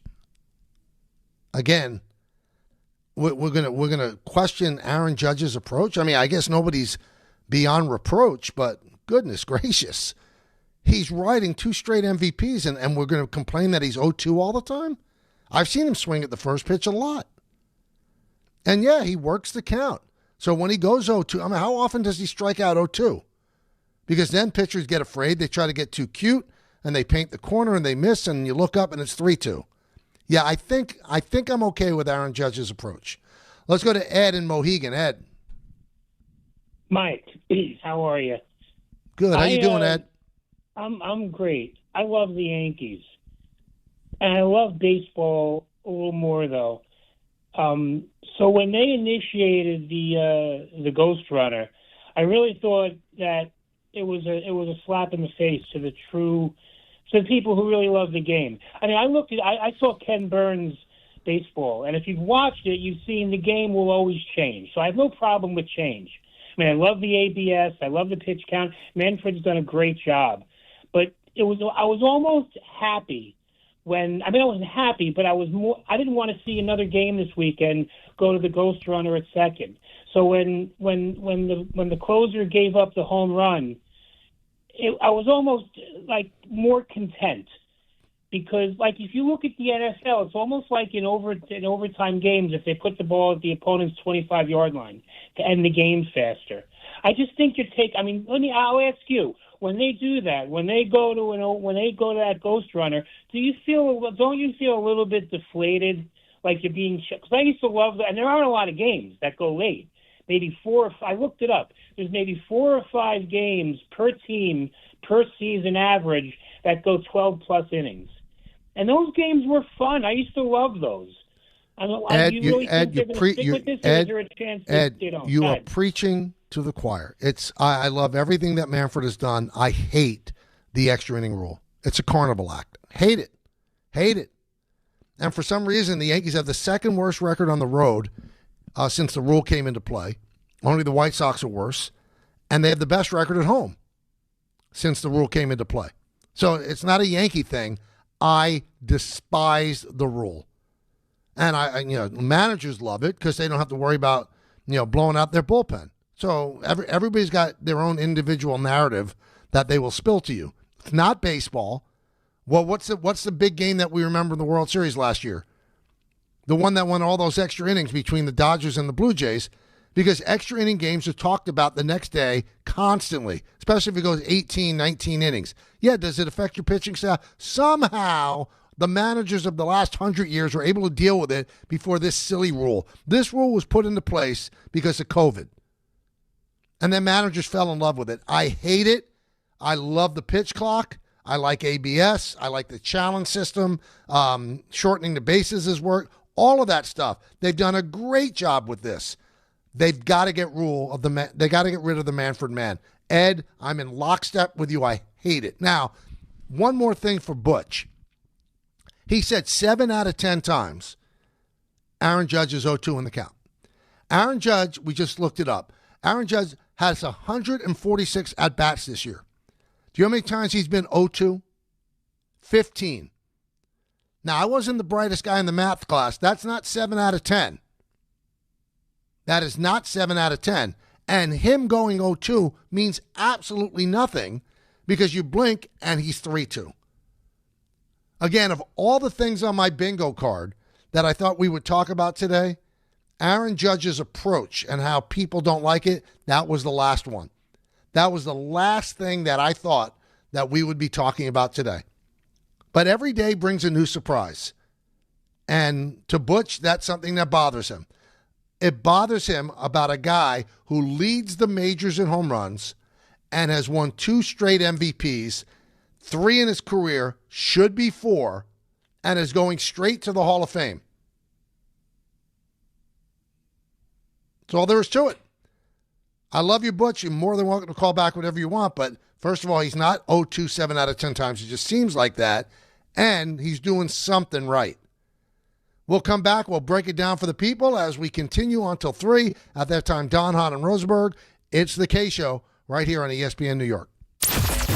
Monday with Don, Hahn, and Rosenberg. The New York Knicks have redefined playoff dominance, and they have blown out the Philadelphia 76ers by 30 points to complete a clean sweep of Philly.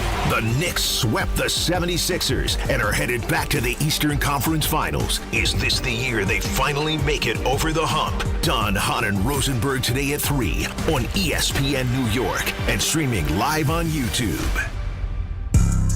Attention, New York Verizon mobile customers. Score a massive win with award-winning Fios home internet for an incredible $20 a month, guaranteed for 3 years. Switch today for savings you can count on. Call 1-800-VERIZON now. For new Fios customers with autopay, mobile and home, and bonus discount. Enrollment required. 3-year price guarantee applies to the Fios base monthly rate only. Additional terms apply.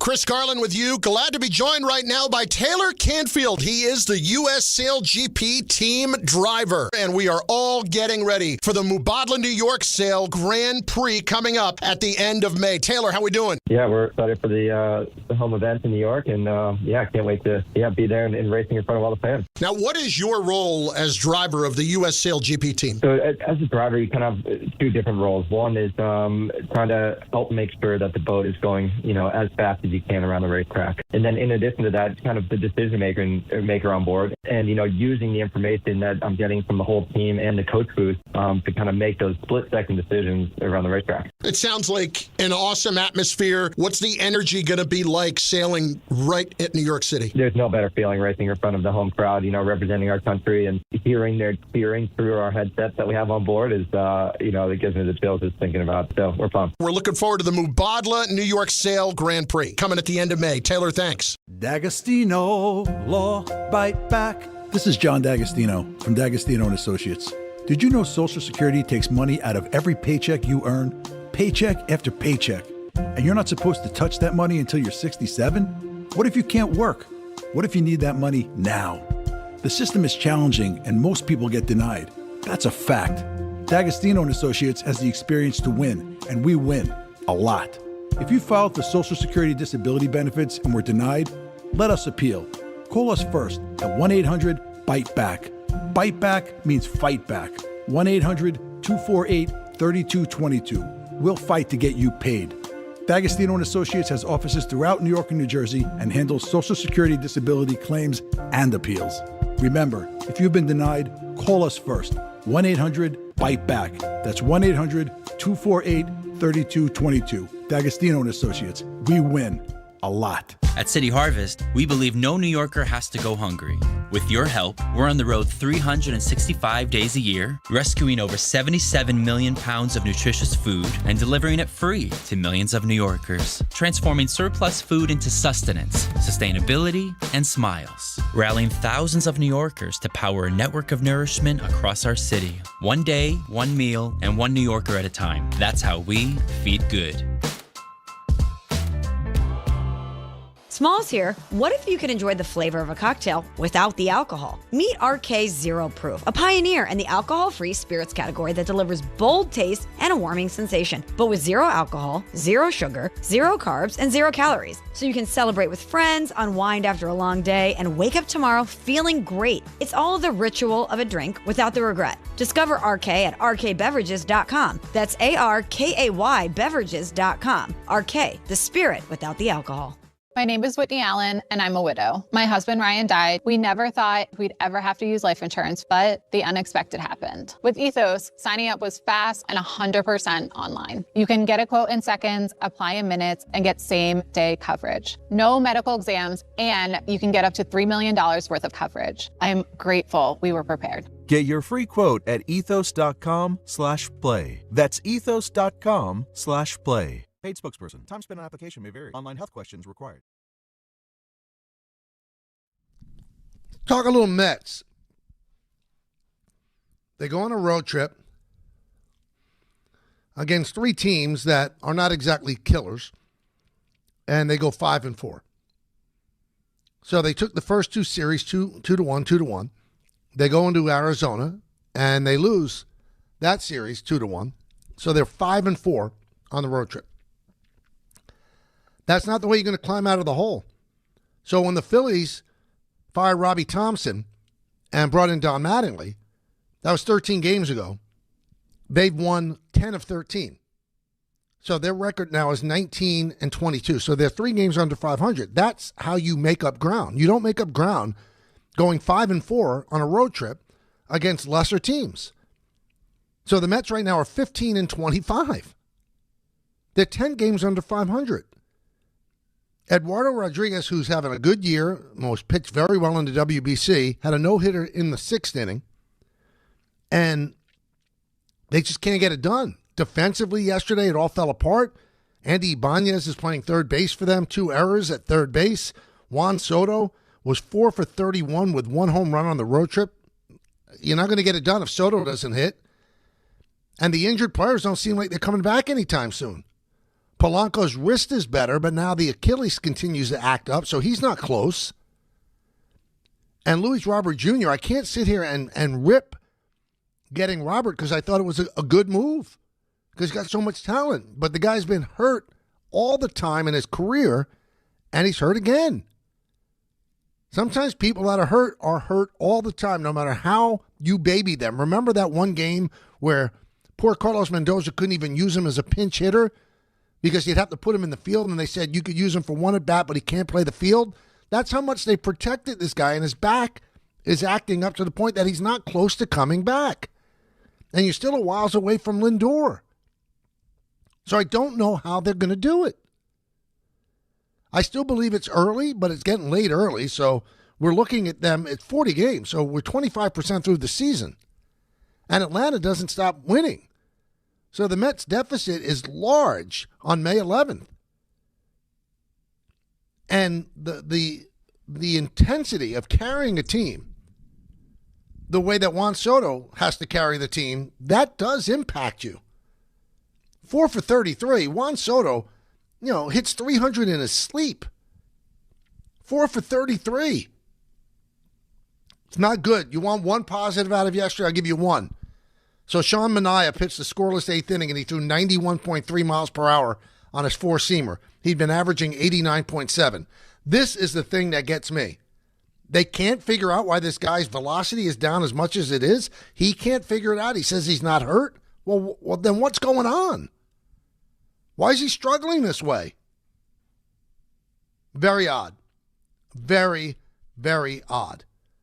Mets lose 2 out of 3. The Yankees get swept by Milwaukee. Mets are off today. The Yankees start a 3-game set against Baltimore. Baltimore's been terrible, so maybe the Yankees get right. I know a lot of people are going to fixate. Well, they're 1-8 against winning teams. Yeah, that's the record.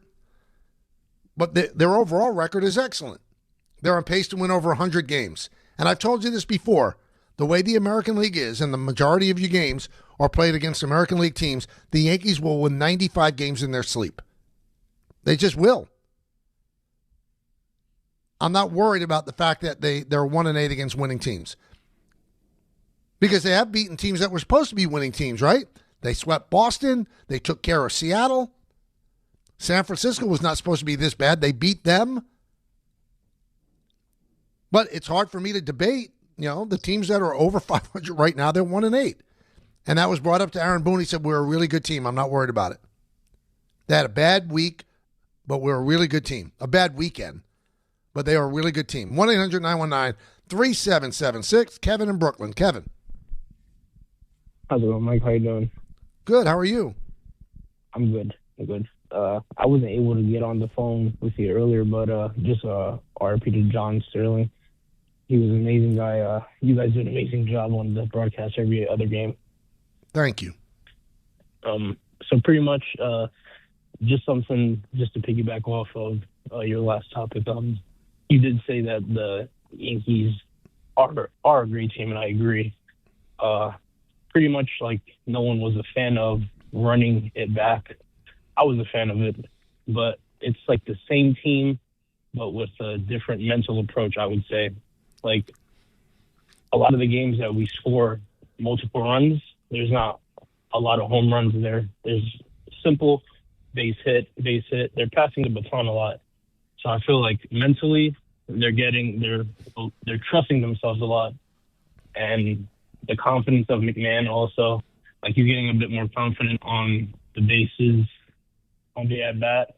And his defense is great as it is. So that can only help us in the long run, I feel like.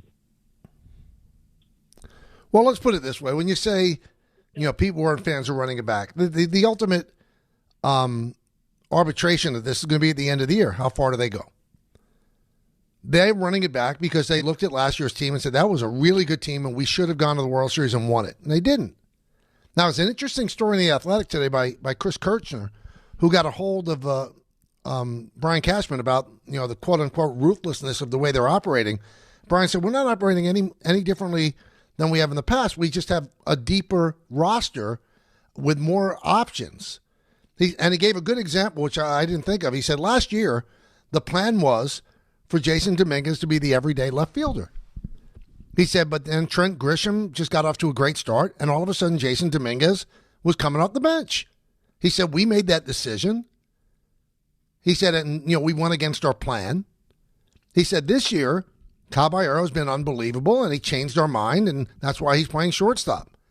And when Luis Hill wasn't pitching well, we had Elmer Rodriguez.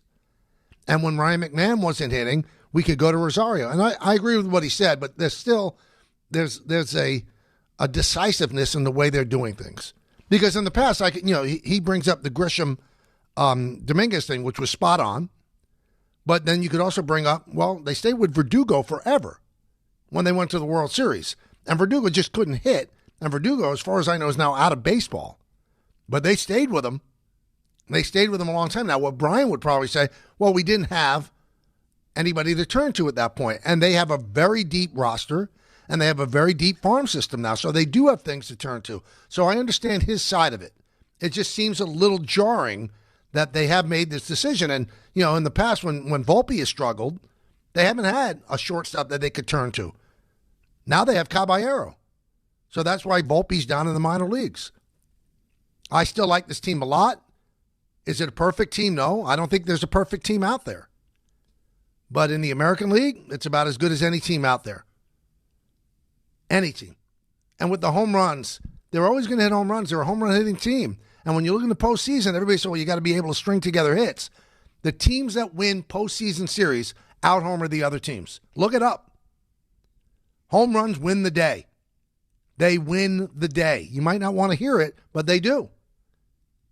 Now, you're going to have to mix in doubles and singles and stuff like that, but for the most part, the team that wins is going to hit the most home runs. Go to Griffin in Connecticut. Griffin. Hey, Hello, Michael. I'm wondering if you can figure out the numbers with this, because to me, this silly rule, when we go to the 10th inning, we go to the circus. We're in the circus. We're playing around. We're having fun. I feel like this benefits home teams more than this benefits away teams, because if the away team, they need to score more than one run. So if they don't score more runs, the away team, the home team can go, Oh, we just bunt the runner over. We get a sac fly. Ball game over. So I think it benefits the home team more than it benefits the away team. I don't have the numbers. I don't know what the numbers were since they did it. But I just think when you go to extras, the home team has a better chance to win than the away team, and it's just not fun. It's not fun. I never like to go to extras when we're on the road because I'm like, we need to score more than one run. That's why I didn't feel comfortable when we scored one run against Milwaukee. I'm like, oh, they can answer right back easily. I want more than one. I just don't think it benefits the away teams. I think you're absolutely right. If you're an away team, you have to score 2 runs in your half of the inning. Because then you put the pressure on the home team. They can't just worry and, well, we'll score that 1 run, hit a ball to the right side, fly ball, tie game. They've got to actually put a rally together. Now, this year, away teams have actually done better on the road than they did in the previous year. But for the Yankees, it's very clear when they're at home, they're the best team in baseball in extra innings. When they're on the road, since this rule was instituted in 2020, they're the second worst behind the White Sox. And I think Griffin's right. You've got to score multiple runs if you're the road team. You have to. Because it's too much of an advantage for the home team to know exactly how many they have to score. So if they're down by 1, well, you got that runner at second base. That's easy to score them if you do little ball. And if the if the road team doesn't score, right, they don't plate that runner from second base, then it's a layup for the home team to score if they do the right thing. Yeah. Of all the rules they put in, it's not the rule that I like. It's the rule that I hate. I despise it. It's not baseball. It's not baseball. And it's not anything close to the shootout in hockey or anything like that. I don't like the overtime rules in football. I think you should be able to play as long as you play. I don't like starting with on the 20. It's the overtime rules in college. I don't like that either. Play the game. And when you tell me, well, we're doing it for the health of the players, blah, blah, blah. Oh, really? Is that why football's trying to add an 18th game for the health of the players? And the kickoff rule you're doing for the health of the players? Then why you have 17 games in the season? Why? And why do you continue to play games on artificial turf? So, please, sell me something else. Don't pee on my head and tell me it's raining. I don't want to hear it. And this is just a convenient thing so that the managers don't go through their pitching. And maybe if they thought about, if there's an 18-inning game, they wouldn't go to the bullpen as much as they do. And it might actually speed up the game. Maybe. Just maybe. Let's go to Sam in Cleveland. Sam. Hey, Mike. How are you doing? Good. How you doing? Doing well. First off, just wanted to say so sorry for the loss of your friend last week with John Sterling. Thank you. Especially growing up and, especially kind of where I'm now, like I'm 27. I've grown up, listening to you and John and, as a Rangers fan as well with Sam Rosen, who's retired. I just want to let you know that, like, you are the voice of my childhood and my Yankees fandom. Thank you very much. So my question for you would kind of be, do you see the Yankees come the trade deadline? And again, I know that it's May 11th. But I'm just kind of spitballing here, poking your brain. Could you maybe see the Yankees trying to trade for like another Jose Caballero type player that could maybe challenge Jazz at second base if he doesn't kind of get going? Because, okay, I don't see that. Could you maybe see them trying to upgrade something? I mean, I know you mentioned catcher earlier, just because with the series that we just had against the Brewers and then also looking back at the Rays series, these types of scrappy, not big power hitting teams have always just really challenged the Yankees. That's kind of been a constant over the years, and it's not fun really having to deal with. It's just we don't really match up with them that well. That kind of feels like that's the blueprint to beat us each year. Do you see them maybe trying to make some adjustments in that department come playoff time? Because it's like we got the power at the top of the lineup, but at the bottom of the lineup, things aren't really clicking, and I feel like that's where they could maybe try to make some adjustments, or at least with the approach for those types of guys, instead of trying to hit X amount of combined home runs. I don't think I know what you're saying, Sam, but I don't think they're going to change their whole approach. They're just not, because the Dodgers hit a lot of home runs and they've won 2 championships in a row. The Dodgers are either the first or second team in terms of home runs per year. So the Yankees and the Dodgers, and it works out for the Dodgers. So in terms of I don't think they'll trade for a second baseman. They believe in Jazz, and Jazz has to get himself right. He's going to be a free agent at the end of the year. He's got to put numbers up. So I think they'll bank on that. I think it would behoove them to get arms in the bullpen, whether starters that are there now because they have an abundance of starters are calling up LeGrand because they need some swing and miss out there. And I think they'll have to look into getting a right-handed catcher to just make themselves more balanced. I really do. But in terms of Jazz, I think, no. He's their second baseman. They believe in him, and they don't think he's going to be, hitting like this all year. And he happens to be a really good defender, too. So Jazz is the second baseman. Then they're not going to be wasting any capital to go get a second baseman when they've got a second baseman that was 30-30 last year. Again, what I tell you, Sam, he missed about a month and a half last year, finished 30-30. That's how good he is. So they're going to believe in that. They're going to bet on that. The bullpen, I think they'll try to improve. And if they're really forward thinking, they've got to get themselves a right-handed catcher. It's impossible for Aaron Boone to match up and give rest when both catchers hit from the same side. So I think that's something that they'll look into as well. Names are so important. And there's a famous person that named their child something that's, I wonder if they really gave it a lot of thought. We'll come back and tell you exactly what that name is in just a moment, right here on the K Show, ESPN New York.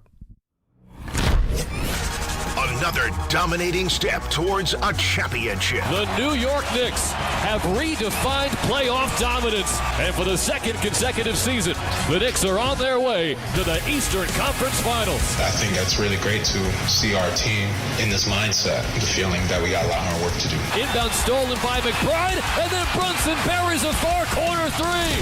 5 points for Brunson in about 3 seconds. The pursuit of the Larry O is alive and well. You like the rhythm that you're in, but if we expect to be who we think we're capable of being, we'll find a way to stay consistent with what we're doing. Hear all the games here on 880 and the ESPN New York app.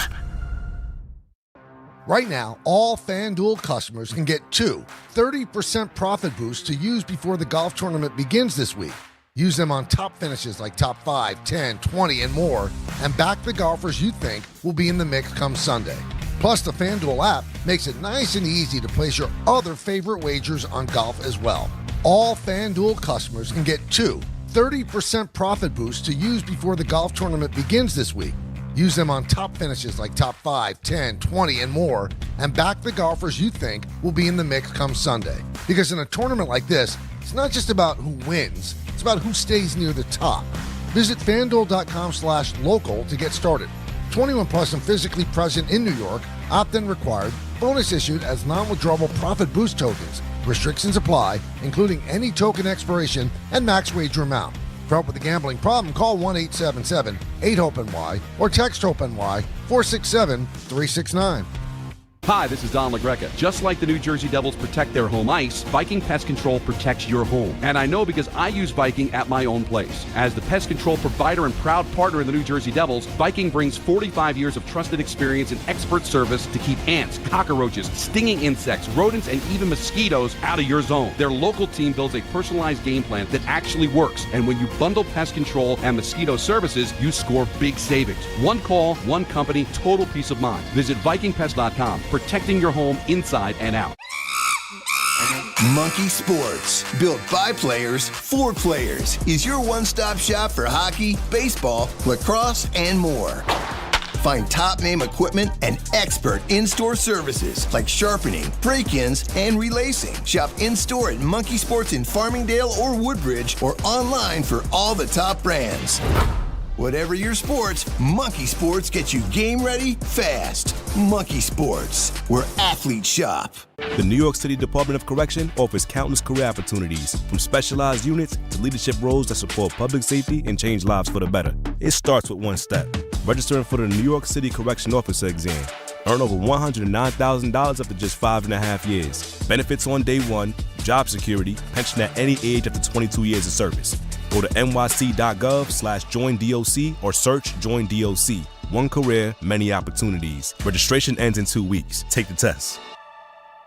We all hear the radio ads about the IRS. They tell you to be afraid, to be scared, and they try to frighten you into calling. I'm not here to do that. Tax Relief Advocates is different. TRA is here to tell you that if you owe money to the IRS, whether it's $5,000, $50,000, or $500,000, we have a solution. It doesn't matter if you're sitting in your car, at work, or with your kids. No matter where you are, call now. 800-575-6759. Don't lose hope. TRA can eliminate or reduce what you owe to the IRS. Generous programs are now available that can give you a fresh start. Our passion is taxes and helping individuals fix their IRS problems. We have over 1,000 5-star reviews on Google and an A+ with the Better Business Bureau. You don't need to be afraid of the IRS any longer. End your tax nightmare today by visiting us online at TRA.com or call 800-575-6759. That's 800-575-6759. Tax Relief Advocates. Real solutions for real people. Another dominating step towards a championship. And for the second consecutive season, the Knicks are on their way to the Eastern Conference Finals. Will this be the year the Knicks punch their ticket to the NBA Finals? Inbound stolen by McBride, and then Brunson buries a far corner three. 5 points for Brunson in about 3 seconds. Thanks to all our New York Knicks partners this season, including Verizon, ThriveWell Infusion, BetMGM, and London Jewelers on ESPN New York. Let's talk names, shall we? So LaMelo Ball just had a baby son, and he named him LeOne, L-E, capital O-N-E, LeOne. Okay, not bad, right? But you gotta connect it with the last name. Like if I name my daughter Kay, Kay's a lovely name, but KK doesn't quite work. What's your name? KK. No, that's not the way you'd go. So you wouldn't name, if you have a last name of K, you wouldn't name your daughter Kay. So LaMelo has named his son LeOne, but his last name is Ball. LeOne Ball? You're setting the kid up for a lot of grief, don't you think? Oh, here he is, LeOne Ball. They're going to start calling him Uno. Did he not realize what his last name was? You got to talk these things through. Hanging a name like that on a kid is not that great. Not a great thing to do. LeOne Ball. Reconsider it. The ink's still not dry on the birth certificate. Maybe you could change it. Amazing. Amazing. LeOne, I get. If his name was LeOne Schwartz, it works. Even LeOne K. He's LeOne. But LeOne Ball? I don't know. Don't know. Alan in Austin. Alan, talk to me. Hey, Michael. How's it going? I'm great. How you doing? Good. Hey, before I get to my Knicks point, I just wanted to thank you. We had some dear friends from here come visit Milwaukee, and their 12-year-old got to meet you and Joe and get some tips about Little League catching, and sounds like you guys they were really such great a nice kids. family. And, They were a really nice family. Really the appreciate boys it. were great. Yes.